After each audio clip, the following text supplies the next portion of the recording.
ಇವತ್ತು ನನ್ನ ಫ್ರೆಂಡ್ ಮಗಳದು ರಿಸೆಪ್ಷನ್ಗೆ ಹೋಗ್ಬೇಕಾಗಿದೆ. ಈ 2 ಸೀರೆದಲ್ಲಿ ಯಾವ್ದು ಉಟ್ಕೊಳ್ಳಿ? ಇದಾ? ಅಮ್ಮ, ಮದ್ವೆಯಿಂದ ವಾಪಸ್ ಬರಾಗ ಅಂಗಡಿಯಿಂದ ಪಾನಿಪುರಿ ಇಸ್ಕೊಂಬರ್ತೀಯಾ? ಅಂಗಡಿಗೆ ಹೋಗಿ ಎಲ್ಲ ಇಸ್ಕೊಂಬರಕ್ ಆಗಲ್ಲ.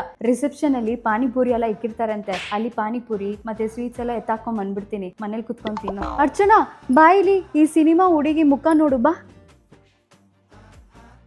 ನನಗೆ ಇವಳ ತರಾನೇ ಮುಖ ಪಿಂಕ್ ಆಗಿ ಮಾಡ್ಕೊಡ್ತೀಯಾ? ಇವತ್ತು ಹಿಂಗೋ ರಿಸೆಪ್ಷನ್ಗೆ ಪಿಂಕ್ ಸ್ಯಾರಿ ತಾನೇ ಉಟ್ಕೊಂಡು ಹೋಗ್ತೀನಿ. ಜ್ಞಾಪಕ ಇದೆಯಾ? ಅವತ್ತು ಕಾಲೇಜ್ಗೆ ಈ ಸ್ಟ್ರೋಬ್ ಕ್ರೀಮ್ ಹಚ್ಕೊಂಡು ಹೋದಾಗ ಕಾಲೇಜ್ಗೆ ಮೇಕಪ್ ಎಲ್ಲ ಹಾಕೊಂಡು ಹೋಗ್ಬೇಡ, ನಾರ್ಮಲ್ ಕ್ರೀಮ್ ಹಚ್ಕೊಂಡು ಹೋಗು ಅಂತ ಹೇಳಿದೆ. ಅದೇ ತರನೇ ಇದೂನು NY Babe ಅವ್ರದ್ದು ಪಿಂಕ್ ಟಾಪಸ್ ಪ್ರೋ ಸ್ಟ್ರೋಬ್ ಕ್ರೀಮ್ ಹಚ್ಕೊಂಡ್ರೆ ನಿನ್ ಮುಖ ಪಿಂಕ್ ಆಗಿ ಶೈನಿಂಗ್ ಹೊಡೆಯುತ್ತೆ. ಏನಿಗೆ ಗೊತ್ತಾ? ಇದರಲ್ಲಿ ಹೈಲೈಟರು, ಪ್ರೈಮರು, ಮಾಯಿಶ್ಚರೈಸರು 3 ಇನ್ಕ್ಲೂಡ್ ಆಗಿದೆ. ಮತ್ತೆ ಇದು ಲೈಟ್ ವೇಟ್ ಕೂಡ. ಮತ್ತೆ ನಿನ್ ಮುಖಕ್ಕೆ ಹಚ್ಕೊಂಡ್ರೆ ಚೆನ್ನಾಗಿ ಬ್ಲೆಂಡ್ ಆಗುತ್ತೆ. ಮತ್ತೆ ಇದು 300 ರೂಪಾಯಿ ಒಳಗಡೆನೆ ಸಿಕ್ತು ಪರ್ಪಲ್ ಆಪ್ ಅಲ್ಲಿ, ಅದಕ್ಕೆ ತಗೊಂಡ್ಬಿಟ್ಟೆ. ಮತ್ತೆ ಇವತ್ತು ಸಾಯಂಕಾಲ ಈ ಕ್ರೀಮ್ ನನ್ನ ಮುಖಕ್ಕೆ ಹಚ್ಚು. ನನ್ನ ಫ್ರೆಂಡ್ಸ್ಗಿಂತ ನಾನು ಚೆನ್ನಾಗಿ ಕಾಣ್ಬೇಕು ಅಷ್ಟೇ.